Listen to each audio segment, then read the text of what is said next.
Bolangizni urasizmi? Keling, unda bir gaplashamiz. Turing, erinmang, bir oynani qarshisiga boring. Yaxshilab gavdangizga bir nazar soling. Endi kichkina murg'ak farzandingizga qarang. Siz uni oldida qanchalar haybatlisiz va yana urush jarayonida yuzingizdagi vajohat, jahlni qo'shing.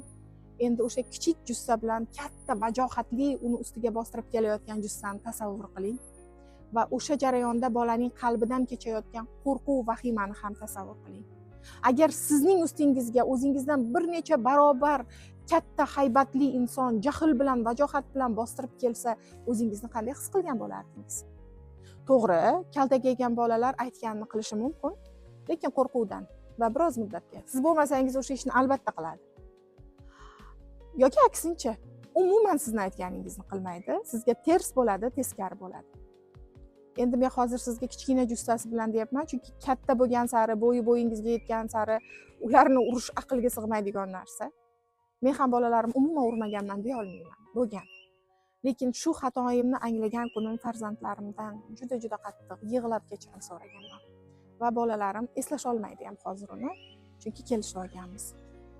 Jon onajonlar, agar rostdan ham farzandingizni ursangiz va shu videoni ko'rayotgan bo'lsangiz, iltimos bu ishni to'xtating.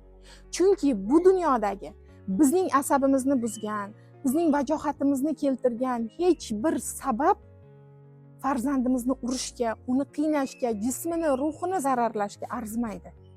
Va Allohimning bergan omonatlariga bunday xiyonat qilishga haqqimiz yo'q.